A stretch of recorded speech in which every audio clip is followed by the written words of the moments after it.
Artis Julia Perez terus berusaha untuk mencapai kesembuhan atas penyakit kanker serviks yang dideritanya. Ditemui di sebuah acara kemarin malam, pelantun Akura Popo ini tak membantah ketika dikonfirmasi kalangan media tentang dirinya yang mengalami menopause dini akibat imbas kemoterapi yang ia jalani sebagai jalan penyembuhan. Saya sudah hampir sekarang dari kemarin proses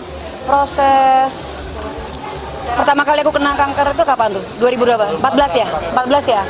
Dari 2014 sampai saat ini saya belum dapat menstruasi, itu benar. Dan memang dokter juga bilang kemungkinan saya akan kena menopause early. Tapi buat saya nggak masalah, saya menopause nggak menopause, ya maaf agak ngomongnya agak beda. Saya nafsu aja, jadi bingung jadi maaf banget ini. Makanya ada orang bilang kita menopause nggak ini lah. Apa saya nggak normal atau mungkin prediksi dokter salah, saya nggak tahu. Saya nggak tahu yang menopause itu seperti apa. Tapi ya prediksi dokter katanya saya menopause early karena kering kan. Tapi karena saya masih ada rahim dan ovarium, kan ovarium saya dipindahin. Jadi dia masih berbuah, masih sehat, masih memberikan sel-sel gitulah katanya.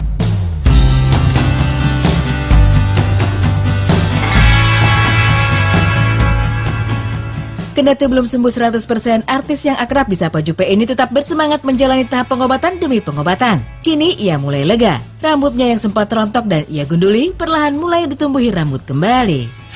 Kalau kesehatan alhamdulillah teman-teman. Ya sekarang saya sudah selesai terapi semuanya. Sekarang tinggal naikin imun sistem aku. Terus lagi herbal juga. Terus sering berjemur di matahari yang jam 7 sampai jam 8. Terus lagi bener-bener lagi pengen kembali banget gitu 100%. Rambut aku udah numbuh. Udah kayak Silicone Corner udah. Keren banget. Sebenarnya aku nggak mau pakai wig, tapi tadi adikku bilang pakai kebaya kayak keren banget kalau pakai wig gitu. Jangan heboh-hebohin sendiri deh gitu loh.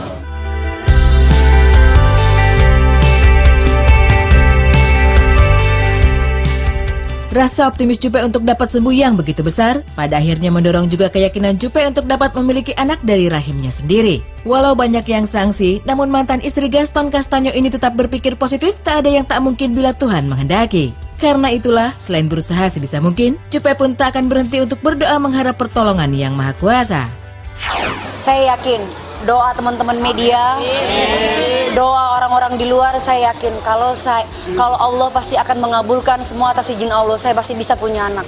Walaupun seandainya yang terburuk, misalnya yang kiri saya terkena kena radiasi, kan ovarium kan ada 2 kan. Walaupun 1, atas izin Allah semuanya pasti masih bisa. Pokoknya tidak ada yang tidak mungkin dalam hidup ini.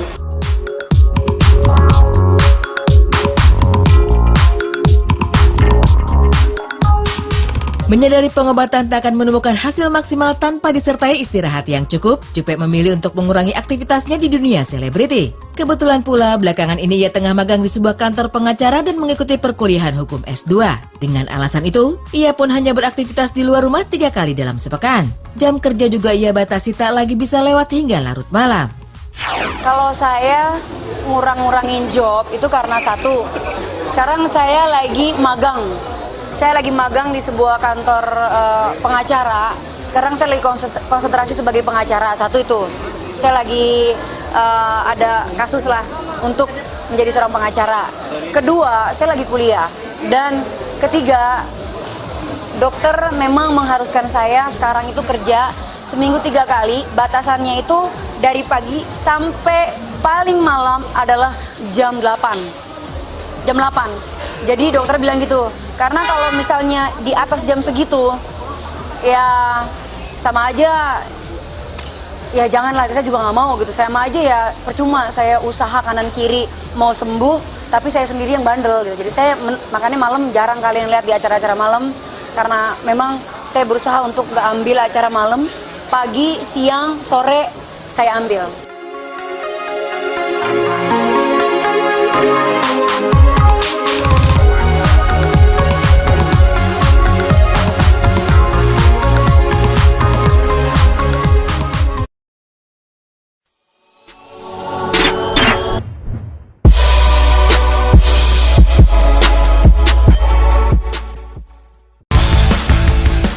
Sekian lama berpisah, tiba-tiba Jessica Iskandar dipertemukan kembali dengan sahabat lamanya Jennifer Bahdim. Mereka telah mengenal satu sama lain dan bersahabat selama 6 tahun. Perpisahan mereka dikarenakan Jennifer harus mengikuti suaminya Irfan Bahdim meneruskan karir sepak bolanya ke negeri Sakura, Jepang. Emang kita kenal udah lama, udah kayak 6 tahun. Jadi ya udah mumpung Jennifer lagi bolak-balik Indonesia, jadi kita sering jalan bareng gitu.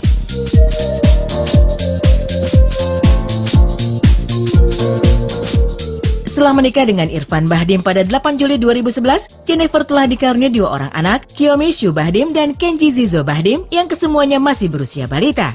Merawat 2 anak di usia seperti itu tentu membawa kerepotan tersendiri bagi Jennifer, apalagi hidup merantau di negeri orang. Hal itu yang membuat Jessica kagum dengan sosok Jennifer. Bahkan Jessica banyak belajar dari sahabatnya itu mengenai cara mengasuh anak. Jennifer nih pinter banget ngurus anak-anaknya, ada 2 dan itu anaknya dua-duanya pinter-pinter. Jadi aku banyak banget belajar dari Jennifer gimana dia how you take care of your kids. Karena kan punya 2 anak apalagi masih balita, it's not easy. Jadi aku banyak banget belajar.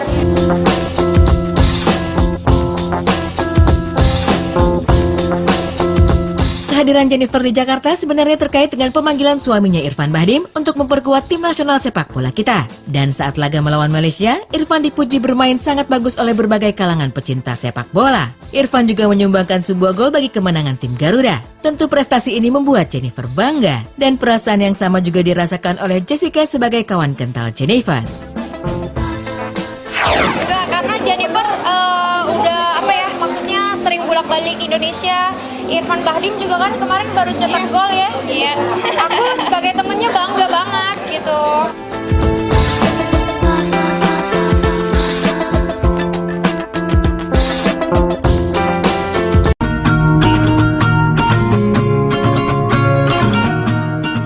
Dua bulan pasca menikah, Ben Kasyafani dan istrinya Ines akhirnya berkesempatan juga menjalani bulan madu yang tertunda ke Pulau Bali. Ditemani putri Ben dari pernikahan terdahulu, Sienna, pasangan ini memilih Pulau Dewata Bali sebagai destinasi wisata untuk merayakan momen bahagia pernikahan mereka. Menikmati suasana pantai, Ben mengaku baru kali inilah bisa mengajak Sienna melihat laut dan menyaksikan debur ombak untuk pertama kalinya. Liburan, kemarin sempat ke Bali, udah lama juga nggak ke Bali dan udah lama nggak liburan, jadi emang cuti, kerjaan semuanya. Bawa sama Ines juga, sama Sienna juga, jadi seru banget. Seminggu, liburan seminggu dari Senin sampai weekend sampai Minggu, pindah-pindah main pantai. Emang udah janji banget sama Sienna, janji bawa ke ke Taman Safari yang ada di Bali Safari yang ada di Bali kan. Jadi ya menunaikan janji gue sama anak gue gitu, jalan dia baru pertama kali ke laut kan, jadi ya senang banget gitu, foto segala macam. Terus gue juga hunting foto juga, foto-foto di jalan gitu. Senang banget, refresh jadi kerja semangat lagi. Tadinya emang rencananya banyak, tapi kan gue ngeliat si Sienna juga kan, dia kira-kira kamar atau enggak. Nah dia kan sama suara yang terlalu keras sebenarnya nggak begitu suka.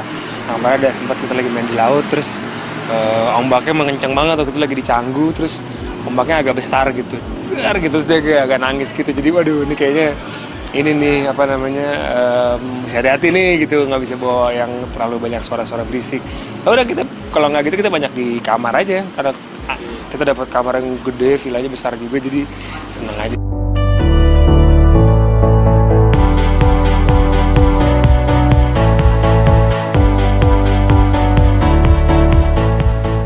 Awalnya Ben dan istri merencanakan akan mengunjungi beberapa lokasi wisata. Sayangnya, melihat Sienna belum dapat diajak keluar ruangan terlalu lama, akhirnya mereka pun memilih lebih banyak berdiam di kamar hotel dengan ruang kamar yang mewah, nyaman, juga berukuran besar.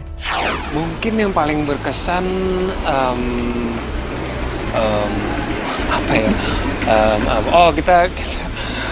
jadi kan waktu gue check-in hotel gitu, terus dari pihak hotel kan tahu gitu, terus akhirnya ya menganggapnya kan honeymoon gitu, jadi kayak mereka mempersiapkan kamarnya dan villanya tuh kayak honeymoon gitu. Waktu kita pindah ke salah satu hotel di Le Méridien Jimbaran, kayak ada satu jacuzzi gitu udah dipersiapkan buat honeymoon. Jadi emang hotelnya kamarnya gede banget, kamar mandinya besar banget, sudah kayak jacuzzi gitu.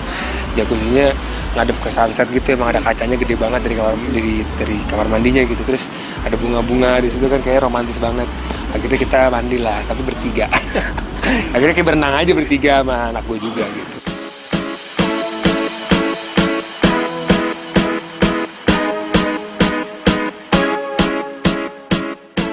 Diakui Ben, bulan madu dengan mengajak anak memang cukup mengurangi suasana romantis kepada sang istri. Namun Ben bahagia karena menggunakan waktu bersama-sama menjadi hal yang mahal selama dirinya diterpa kesibukan di dunia hiburan. Mungkin gue lebih mengartikannya honeymoon lebih ke quality time kali ya sama keluarga. Karena gue kan kalau setiap hari daily gue berangkat dari pagi, udah siaran radio, pulang juga kadang udah malam gitu.